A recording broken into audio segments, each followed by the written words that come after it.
রাজনৈতিক সমঝোতার জন্য সরকারের দেয়া 7 দিনের সময় শেষ আজ। নির্বাচন পেছানোর ষড়যন্ত্র দেখছেন মির্জা ফখরুল। কঠোর হাতে আওয়ামী লীগের 13 নভেম্বরের লকডাউন প্রতিহতের ঘোষণা প্রেস সচিবের। সুপ্রিম কোর্ট কম্পাউন্ড সহ আশপাশে বহিরাগতদের প্রবেশে নিষেধাজ্ঞা। প্রজ্ঞাপন জারি না করা পর্যন্ত আন্দোলনে অটল প্রাইমারি শিক্ষকরা। কেন্দ্রীয় শহীদ মিনারে অবস্থান, তালা কর্মসূচির হুঁশিয়ারি।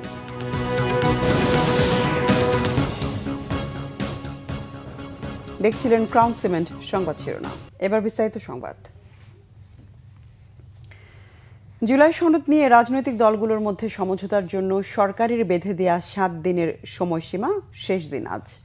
অন্তর্বর্তী সরকারের পক্ষ থেকে জানানো হয়েছিল, রাজনৈতিক দলগুলো এই সময়ের মধ্যে ঐক্যবদ্ধ সিদ্ধান্ত নিতে না পারলে সরকার তার মতো করে সিদ্ধান্ত নেবে। গত 3 নভেম্বর উপদেষ্টা পরিষদের জরুরি সভা থেকে রাজনৈতিক দলগুলোকে নিজেদের উদ্যোগে আলোচনা করে দ্রুততম সময়ে অন্তর্বর্তী সরকারকে ঐক্যবদ্ধ দিক নির্দেশনা দেওয়ার এই আহ্বান জানানো হয়। এই বিষয়ে আলোচনার জন্য জামাত ইসলামের উদ্যোগ সফল হয়নি। 6 দলীয় জোট গণতন্ত্র মঞ্চ, জাতীয় নাগরিক পার্টি, গণ অধিকার পরিষদ এবং এবি পার্টি সহ 9 দলের যে উদ্যোগ সেটিও এগোয়নি। এদিকে জামাত ও ইসলামী আন্দোলন সহ 8 দল অবিলম্বে জুলাই সনদ বাস্তবায়ন আদেশ জারি এবং জাতীয় নির্বাচনের আগে গণভোট সহ 5 দফা দাবিতে মঙ্গলবার ঢাকায় বড় সমাবেশ ডেকেছে। গণভোট নির্বাচনের আগে না নির্বাচনের দিন হবে, উচ্চকক্ষে পিয়ার থাকবে কি থাকবে না, আর জুলাই সনদ ঘোষণা নিয়ে রাজনৈতিক দলগুলোর মধ্যে মতবিরোধ রয়েছে। একটি মহল নির্বাচনকে পিছিয়ে দেওয়ার পায়তারা করছে বলে অভিযোগ করেছেন বিএনপির মহাসচিব মির্জা ফখরুল ইসলাম আলমগীর। তিনি বলেন, নির্বাচনকে পিছিয়ে দেয়া মানে দেশের সর্বনাশ করা। এজন্য অন্তর্বর্তীকালীন সরকারের কাছে দ্রুত নির্বাচনের দাবি জানান বিএনপির মহাসচিব। বলেন, পরিকল্পিতভাবে মুক্তিযুদ্ধকে ভুলিয়ে দেওয়ার ষড়যন্ত্র চলছে। রিপোর্ট করছেন সিকান্দার রেমান। বিএনপি মহাসচিব মির্জা ফখরুল ইসলাম আলমগীর বলেছেন, মুক্তিযুদ্ধকে ভুলিয়ে দিতে অনেক চেষ্টা করা হচ্ছে। 24-এর গণ অভ্যুত্থানে সবকিছু করেছে তারা, এমন ধারণা দেয়া হচ্ছে। ঠাকুরগাঁ জেলা মুক্তিযোদ্ধা ও মুক্তিযোদ্ধা সন্তানদের নিয়ে এক মত বিনিময় সভায় তিনি এসব কথা বলেন। নির্বাচন নিয়ে ষড়যন্ত্র হচ্ছে বলেও অভিযোগ করেন বিএনপি মহাসচিব। নির্বাচনকে পিছিয়ে দেওয়া, সেই নির্বাচনকে পিছিয়ে দেওয়া মানে আমাদের সর্বনাশ হওয়া, এই দেশের সর্বনাশ হওয়া। কারণ এখন একটা নির্বাচিত সরকার খুব দরকার। এই সরকারটা এখন তাড়াতাড়ি নির্বাচন করবে। আমরা চাই যে অন্তর্বর্তীকালীন সরকার আমরা সম্মান করি, শ্রদ্ধা করি, তিনি অতি দ্রুত আর কোনো কাল বিলম্ব না করে নির্বাচন তফসিল ঘোষণার ব্যবস্থা করবেন, দেশে একটি নির্বাচিত সরকার প্রতিষ্ঠা করবেন। এদিকে বিএনপি চেয়ারপারসনের গুলশান কার্যালয়ে 24-এর গণ অভ্যুত্থান নিয়ে জাসাসের এক প্রকাশনা অনুষ্ঠানে বিএনপির স্থায়ী কমিটির সদস্য ডক্টর আব্দুল মঈন খান জানান, 24-এর জুলাই গণ অভ্যুত্থান কারো একক কৃতিত্ব নয়, সবাই সম্মিলিতভাবেই স্বৈরাচারকে বিদায় করেছে। এটা ঠিক 5ই আগস্টের ছাত্ররা অগ্রভাগী ছিল। আমি একটা উদাহরণ দিই, খুব সাধারণ একটা উদাহরণ, যে ফুটবল কিন্তু 11 জন প্লেয়ার খেলে, কিন্তু গোল হয়তো একজনই করে। তার অর্থ এটা নয় যে বাকি 10 জন সেই খেলাটি খেলেনি, এটা কিন্তু ঠিক না। কাজে যারা এই আন্দোলনকে যদি কেউ ছাত্রদের হাতে কেন্দ্রীভূত করে দিতে চান, আমি সেটা নিষেধ করব না, কিন্তু আমি বিনীতভাবে বলবো সেটা হয়তো সঠিক বিশ্লেষণ নাও। আগামী দিনে কল্যাণমুখী রাষ্ট্র প্রতিষ্ঠায় অব্যাহত প্রচেষ্টার কথাও জানান বিএনপি নেতারা। সিকান্দার রেমান, বাংলাভিশন, ঢাকা।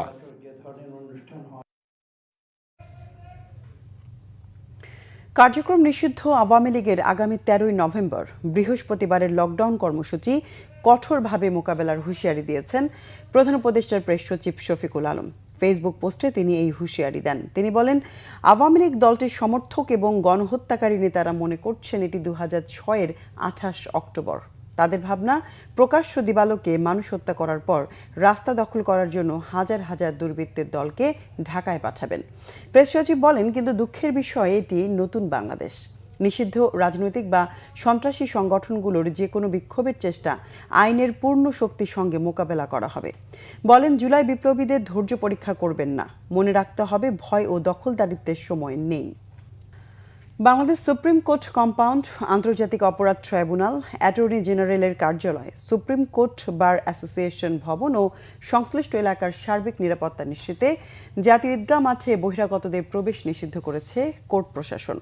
সোমবার সুপ্রিম কোর্টের ডেপুটি রেজিস্ট্রার ডক্টর মোহাম্মদ আতিকুস সামাদের সই করা এক সংবাদ বিজ্ঞপ্তিতেই এই নির্দেশনা দেওয়া হয়। এতে বলা হয়েছে, সুপ্রিম কোর্ট দেশের বিচার অঙ্গনের সর্বোচ্চ স্থান। বাংলাদেশের প্রধান বিচারপতি এবং সুপ্রিম কোর্টের উভয় বিভাগের বিচারপতিরা সুপ্রিম কোর্টে বিচার কার্য পরিচালনা করে থাকেন। এছাড়া দেশের বহুল আলোচিত ও গুরুত্বপূর্ণ বিভিন্ন মামলার নথি সহ কয়েক লাখ মামলার নথি এই কোর্টে রক্ষিত আছে। সম্প্রতি লক্ষ্য করা যাচ্ছে, বাংলাদেশ সুপ্রিম কোর্টের মালিকানাধীন জাতীয় ঈদগাহ মাঠ ও প্রধান বিচারপতি সুপ্রিম কোর্টের প্রবেশের জন্য ব্যবহৃত মূল ফটক সংলগ্ন ফোয়ারা এলাকায় বহিরাগত ও অপরিচিত লোকজনের আনাগোনা বেড়েছে। এটা বাংলাদেশ সুপ্রিম কোর্ট ও আন্তর্জাতিক অপরাধ ট্রাইব্যুনালের নিরাপত্তার জন্য হুমকি স্বরূপ। এই অবস্থায় কোর্ট কম্পাউন্ড সহ জাতীয় ঈদগাহ মাঠে বহিরাগতদের প্রবেশ নিষিদ্ধ করা হলো।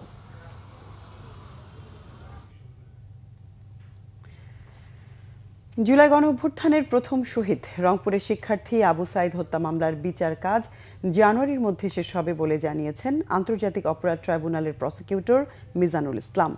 আন্তর্জাতিক অপরাধ ট্রাইব্যুনাল 1-এ আবু সাইদ হত্যা মামলার 10ম দিনের সাক্ষ্য গ্রহণ শেষে তিনি এই তথ্য জানান। আজ প্রত্যক্ষদর্শী হিসেবে রেকর্ড করা হয় বেগম রোকেয়া বিশ্ববিদ্যালয়ের শিক্ষার্থী আকিব রেজা খানের জবানবন্দি। এদিকে ট্রাইব্যুনাল 1-এ জুলাই আন্দোলনের রামপুরার ছাদের কার্নিশে ঝুলে থাকা ব্যক্তিকে গুলি করা সহ দুজনকে হত্যা মামলায় ডিএমপির সাবেক কমিশনার হাবিবুর রহমান সহ 5 জনের বিরুদ্ধে 5ম দিনের সাক্ষ্য নেওয়া হয়। দর্শক, আন্তর্জাতিক অপরাধ ট্রাইব্যুনালে চলছে জুলাই গণঅভ্যুত্থানে শহীদ আবু সাইদ হত্যা মামলার শুনানি। সেখানে আছেন আমাদের বিশেষ প্রতিনিধি আহমেদ সরওয়ার। কথা বলছি তার সাথে। সরওয়ার, শিক্ষার্থী আবু সাইদ হত্যা মামলার শুনানি কোন পর্যায়ে রয়েছে? এছাড়া সুপ্রিম কোর্ট এলাকার নিরাপত্তার জন্য কি নির্দেশনা জারি করা হয়েছে?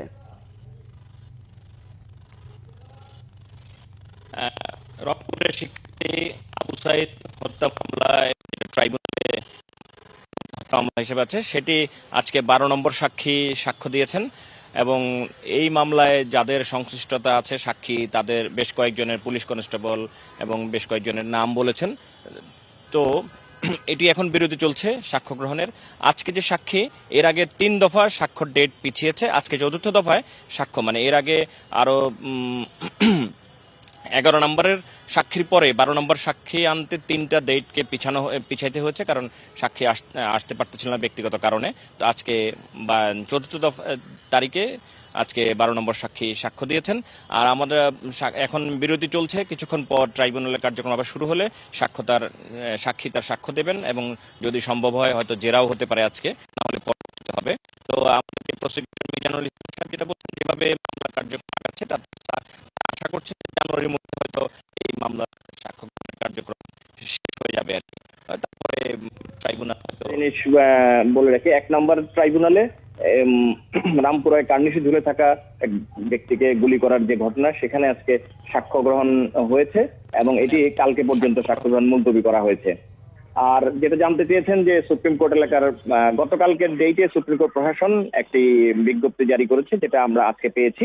তাতে বলা হয়েছে যে সম্প্রতি লক্ষ্য করা গেছে যে সুপ্রিম কোর্ট প্রাঙ্গণে, অর্থাৎ সুপ্রিম কোর্ট প্রধান বিচারপতির অফিস, বিচারপতিগণের অফিস এবং পুরো সুপ্রিম কোর্ট এলাকা, যেটা বার কাউন্সিল, অ্যাটর্নি জেনারেল কার্যালয় এবং আন্তর্জাতিক অপরাধ ট্রাইব্যুনালের আশপাশে পুরো এলাকা এবং জাতীয় ঈদগাহ, এই পুরো এলাকাটাই সুপ্রিম কোর্ট কম্পাউন্ড বলা হয়। এইটাতে বহিরাগতদের আনাগোনা বেড়েছে, যেটা কর্তৃপক্ষ মনে করছে যে এটা সুপ্রিম কোর্ট নিরাপত্তার জন্য হুমকি স্বরূপ। সেজন্য তারা এই সুপ্রিম কোর্ট কম্পাউন্ডের পুরো এলাকাটা, যেটা বার কাউন্সিল ভবন, অ্যাটর্নি জেনারেল কার্যালয়, সুপ্রিম কোর্ট এবং আন্তর্জাতিক অপরাধ ট্রাইব্যুনাল, পুরো স্থাপনাগুলো ঘুরে যে পুরোটা যে জায়গাটা আছে, এই পুরো এলাকাতেই বহিরাগতদের প্রবেশ নিষিদ্ধ করেছে এবং এটা কোনো সময়সীমা বলা হয়নি যে, অর্থাৎ পরবর্তী নির্দেশ না দেওয়া পর্যন্ত এখানে কোনো বহিরাগত ঢোকা যাবে না নিরাপত্তার স্বার্থে। স্যার, ধন্যবাদ আপনাকে। প্রজ্ঞাপন জারি না করা পর্যন্ত আন্দোলন চালিয়ে যাবার ঘোষণা দিয়েছেন সরকারি প্রাথমিক বিদ্যালয়ের সহকারী শিক্ষকরা। কেন্দ্রীয় শহীদ মিনারে চলছে তাদের টানা 3য় দিনের অবস্থান কর্মসূচি। বেতন 10ম গ্রেডে উন্নীত করা সহ 3 দফা দাবি না মানলে তালা কর্মসূচি পালনের হুঁশিয়ারি দিয়েছেন তারা। বিস্তারিত জানাচ্ছেন জিয়া খান। শনিবার থেকে টানা তৃতীয় দিনের আন্দোলনে সরকারি প্রাইমারি স্কুলের সহকারী শিক্ষকরা বেতন 10ম গ্রেডে উন্নতি করা সহ 3 দফা দাবি মানতে সরকারকে বাধ্য করতে চান তারা। আমাদের দাবি হলো 10ম গ্রেড সহকারী শিক্ষকদের এন্ট্রি বাদ ধরে 15 বছর হয়ে গেছে, এখনো প্রথম উচ্চতর গ্রেডটাই পাইনি। আমাদের 10 এবং 16 বছরের যে গ্রেড চেঞ্জ সেটা সরকার বিভিন্ন রকম প্রহসন দিয়ে সেটা বন্ধ করে রাখছে। প্রাথমিক ও গণশিক্ষা সচিবের আশ্বাস নয়, চান তাদের দাবির বাস্তবায়ন। স্নাতক যারা পাশ করে তারা কিন্তু 10ম গ্রেডে চাকরি করছে, প্রত্যেক ডিপার্টমেন্টে আছে, শুধু আমাদের প্রাথমিক শিক্ষা মন্ত্রণালয়ে এই বৈষম্য। আমরা শিক্ষক, আমরা শ্রেণীকক্ষে পাঠদান করতে আগ্রহী এবং আমরা সেখানে ফিরে যেতে চাই। আর যদি আমাদের কোনো প্রজ্ঞাপন না আসে তাহলে আমরা কঠোর কর্মসূচি গ্রহণ করব, প্রয়োজনে আমরা তালা কর্মসূচি গ্রহণ করব। 13তম গ্রেডে থাকা দেশের প্রায় 4.25 লাখ সহকারী শিক্ষক তুলে ধরেন অমানবিক জীবনের গল্প। 2015 সালের পে স্কেল দিয়ে আজকের এই 2025 সালে কি সংসার চালানো সম্ভব? প্রতি মাসে ঋণ থাকে আমাদের সন্তানদের শিক্ষা ভাতা 500 টাকা। আমার 2 সন্তান পড়াশোনা করে, এক সন্তানের পেছনে আমার 8 থেকে 10,000 টাকা খরচ। আমরা এখানে সবাই স্নাতকোত্তর এবং বিভিন্ন বিশ্ববিদ্যালয় থেকে পড়ুয়া শিক্ষকরা আমাদের সাথে চাকরিতে আছে, কিন্তু একটা ড্রাইভারের চেয়ে নিচে বেতন পাই। এটা কি আমাদের কি পরিমাণ মেন্টাল টর্চার। দাবি দ্রুত বাস্তবায়ন না হলে কঠোর আন্দোলনে যাবার হুঁশিয়ারি তাদের। আমরা মানতে বাধ্য করব, কারণ এটা আমাদের অধিকার। আমরা এখানে না খেয়ে জীবন দেবো, তারপরে এখান থেকে আমরা কোথাও চলে যাব না। শিক্ষকরা বলেন, দাবিগুলো শুধু বেতনের নয়, প্রাথমিক শিক্ষার ভিত্তি মজবুত এবং পেশাগত মর্যাদারও। জিয়া খান, বাংলা ভিশন, ঢাকা। প্রায় 7,150 কোটি টাকার 12টি প্রকল্প অনুমোদন দিয়েছে জাতীয় অর্থনৈতিক পরিষদের নির্বাহী কমিটি। রাজধানী শেরেবাংলা নগরে প্রধান উপদেষ্টার সভাপতিত্বে একনেক সভায় এই অনুমোদন দেওয়া হয়। ব্যয়ের পুরোটাই সংস্থান হবে সরকারের নিজস্ব তহবিল থেকে। এর মধ্যে নতুন প্রকল্প 8টি, সংশোধিত প্রকল্প 2টি এবং ব্যয় না বাড়িয়ে মেয়াদ বাড়ানো হয়েছে 2টি প্রকল্পের। এর মধ্যে সাতক্ষীরা জেলা গ্রামীণ অবকাঠামো উন্নয়ন প্রকল্পে 1,930 কোটি, গাজীপুর কৃষি বিশ্ববিদ্যালয়ের অবকাঠামো উন্নয়নে 567 কোটি টাকা। জাতীয় নির্বাচন সামনে রেখে ব্যানার পোস্টারে রঙিন হয়ে উঠছে রংপুর। এরই মধ্যে ভোটারদের দাঁড়ে দাঁড়িয়ে ছুটছেন মনোনীত প্রার্থী মনোনয়ন প্রত্যাশী নেতাকর্মীরা। দলের ইমেজ কাজে লাগিয়ে নিজেদের গ্রহণযোগ্যতা বাড়াতে দিন রাত ছুটছেন মানুষের কাছে। নির্বাচন নিয়ে উদ্দীপনা দেখা গেছে ভোটারদের মধ্যেও। রংপুর থেকে জুয়েল আহমেদের রিপোর্ট, ক্যামেরায় ছিলেন শাহনেওয়াজ জনি। এখনো জাতীয় নির্বাচনের তফসিল ঘোষণা না হলেও আগেই প্রার্থীরা নেমে পড়েছেন গণসংযোগে। প্রাথমিক মনোনয়ন পেয়েই ছুটছেন ভোটারদের কাছে পাড়া মহল্লায়। রংপুর 3 আসনে ধানের শীষের প্রার্থী শামসুজ্জামান শামু এবং রংপুর 4 আসনে এমদাদুল হক ভরসা। উন্নয়নের প্রতিশ্রুতি আর পরিবর্তনের অঙ্গীকার তাদের। রাষ্ট্র কাঠামো মেরামতের পাশাপাশি বৈষম্যের বিরুদ্ধেও কথা বলছেন তারা। সৎ প্রার্থী চাই, যিনি জনগণের সেবা করবেন এবং জনগণের জন্য নিবেদিত প্রাণ থাকবেন। ভোট যখন আসে তখন তো বিভিন্ন প্রার্থী বিভিন্নভাবে কথা বলে, এটা করবে সেটা করবে, অমুক করবে তমুক করবে, কিন্তু ভোট শেষ হলে তাদের অন্য আচরণ আমরা দেখতে পারি। শামসুজ্জামান শামুকে রংপুরে আমরা চাই, ওনাকে, উনি আসলে একজন ভালো মানুষ। রংপুরের উন্নতি এবং রংপুরের জনগণের উন্নতি এবং রংপুরে যে যানজটের সমস্যা, মেডিকেলে যে সমস্যাগুলো আর সর্বসাকুল্যে আর কি জনসাধারণের যে সমস্যা, উনি আসলে সলভ করতে পারবেন। ভোটাররাও আগ্রহ নিয়ে শুনছেন প্রার্থীদের বার্তা ও পরিকল্পনা। প্রাণচাঞ্চল্য ফিরেছে শহর থেকে গ্রাম অঞ্চলে। ভোট নিয়ে ভোটাররাও নানা হিসাব নিকাশ করছেন। আমি মনে করি যে আমি মনোনয়ন শুধু পাইনি, আমার প্রতিটা নেতাকর্মীরাই মনোনয়ন পেয়েছে, কারণ তাদের আশার প্রতিফলন ঘটেছে। এই জন্য আমার বিশ্বাস যে আমি যতটুকু আনন্দিত, আমার সাথে সাথে তারাও অনেক বেশি আনন্দিত হয়েছে। বহুমুখী ব্যবসা কীভাবে সৃষ্টি করা যায়, বহুমুখী ইন্ডাস্ট্রি কীভাবে সৃষ্টি করা যায়, যেহেতু আমাদের এখানে শ্রম সস্তা, আমরা চাই এখানে প্রতিটা ঘরে ঘরে ছোট ছোট ইন্ডাস্ট্রি গড়ে উঠুক, উদ্যোক্তা সৃষ্টি হোক। এই ব্যাপারে আমার সর্বাত্মক সহযোগিতা থাকবে। আসছে নির্বাচনে এই 2 আসনে 10,21,000 ভোটার তাদের পছন্দের প্রার্থী বেছে নেবেন। জুয়েল আহমেদ, বাংলা ভিশন, রংপুর। সংবাদ শেষ করব ক্রাউন সিমেন্ট শিরোনামগুলো আরেকবার জানিয়ে। রাজনৈতিক সমঝোতার জন্য সরকারের দেয়া 7 দিনের সময় শেষ আজ। নির্বাচন পেছানোর ষড়যন্ত্র দেখছেন মির্জা ফখরুল। কঠোর হাতে আওয়ামী লীগের 13 নভেম্বরের লকডাউন প্রতিহতের ঘোষণা প্রেস সচিবের। সুপ্রিম কোর্ট কম্পাউন্ড সহ আশপাশে বহিরাগতদের প্রবেশে নিষেধাজ্ঞা।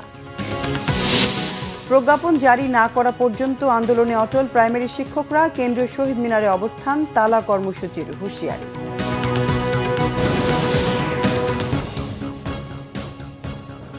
দর্শক, ছিল এখনকার মতো। পরের সংবাদ বিকেল 4টায়। এর আগে 3টায় রয়েছে নিউজ টপ 10 দেখার আমন্ত্রণ রইল। এতক্ষণ সঙ্গে থাকায় ধন্যবাদ সবাইকে।